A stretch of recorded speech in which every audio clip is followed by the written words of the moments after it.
Assalamualaikum warahmatullahi wabarakatuh. Alhamdulillahi rabbil alamin. Wassalatu wassalamu ala sayyidil mursalin wa ala alihi wa ashabihi ajma'in, amma ba'd.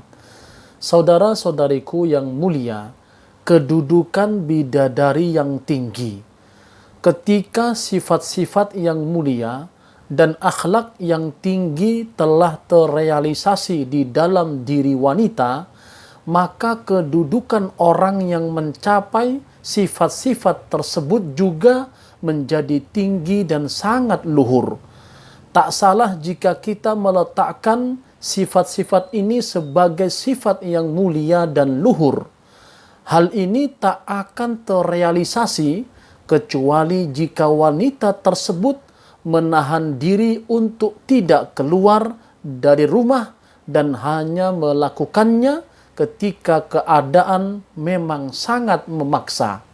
Selain itu, tidak menampakkan perhiasan dan kecantikannya kecuali kepada suaminya, serta merealisasikan permintaan Allah dalam surah An-Nur ayat 31, wala yubdina zinatahunna illa libu'ulatihin, dan janganlah menampakkan perhiasannya kecuali kepada suami mereka. Surah An-Nur ayat 31. Ayat yang mulia tersebut mengisyaratkan atas kemuliaan dan keluhuran yang sempurna, sehingga dengan hal itu wanita mendapatkan kesempurnaan sifat-sifat yang terpuji dan menjadi lebih tinggi dari seluruh wanita di dunia. Oleh karena itu, seorang laki-laki di dunia ketika ingin menikah, hendaklah ia mencari calon istri yang memiliki sifat-sifat tersebut. Pertama, akhlak. Kedua, kehormatan dan kemuliaan. Jika keduanya sudah terpenuhi, hendaklah laki-laki yang ingin menikahinya segera meminangnya kepada keluarganya tanpa ragu-ragu lagi. Karena penjagaan dan kemuliaan wanita disukai oleh laki-laki di dunia, Allah menjadikan bidadari hidup dalam kemuliaan dan terjaga, tersimpan di dalam istana-istana atau kemah-kemah atau kamar-kamarnya dengan qanaah dan ridha.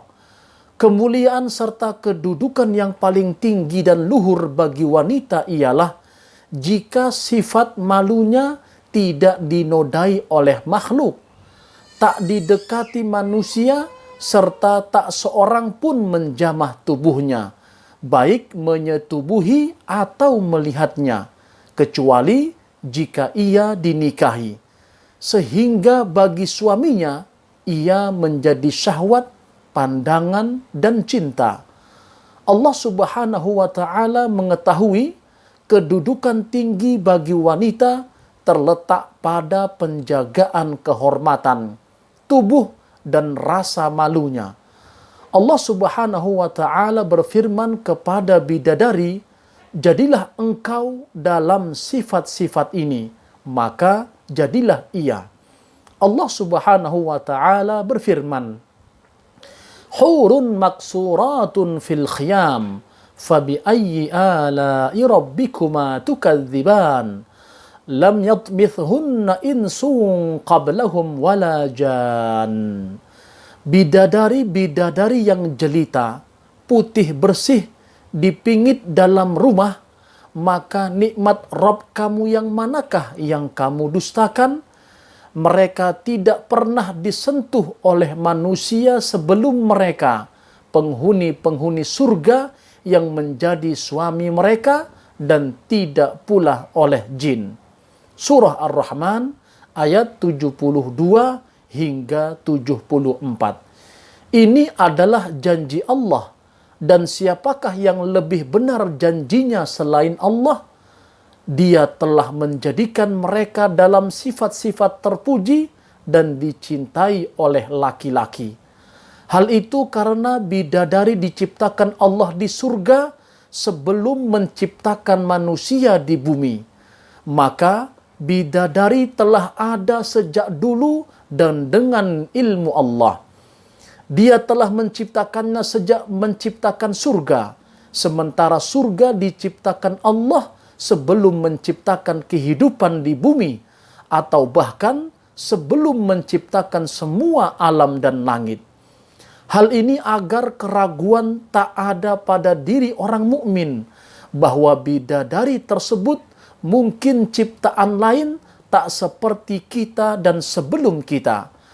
Ayat Al-Quran telah menerangkan dengan jelas dan Allah juga telah menunjukkan kepada kita bahwa bidadari-bidadari yang diciptakan dan dijadikannya khusus untuk orang-orang yang beriman di surga belum pernah didekati satu makhluk pun, baik manusia atau jin sebelumnya.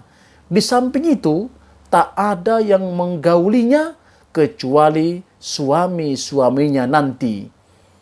Bukan ini saja, bahkan Allah menjadikan mereka dipingit di dalam kemah-kemah dan istana-istana mereka, serta tak pernah keluar darinya. Mereka dengan perintah Allah menunggu suami-suami mereka, orang-orang yang beriman. Pemandangan menjadi menakjubkan ketika orang mukmin masuk ke tempatnya di surga. Semua menunggu kehadirannya dan sambutan, pujian, dan syukur dipersembahkan saat ia hadir dan masuk surga. Sebagai tambahan terhadap kemurahan Allah, Dia mewujudkan dan menciptakan mereka sebelum penciptaan manusia supaya mereka menyambutnya saat memasuki surga. Kalau saja Allah menghendaki, Dia bisa saja menciptakan mereka untuk kita setelah kita memasuki surga. Kalau ini terjadi, kita justru yang menyambut bidadari-bidadari surga. Akan tetapi, karena kemurahan Allah yang maha kuasa lagi maha berkehendak, Dia menjadikan mereka yang menemui kita. Hal itu sebagai sambutan dan penghormatan untuk hamba-hambanya yang beriman yang dijanjikan surga, agar ditemui istri-istri mereka dengan sambutan dan penghormatan yang tinggi dan luhur. Wallahu a'lam bishawab. Wassalamualaikum warahmatullahi wabarakatuh.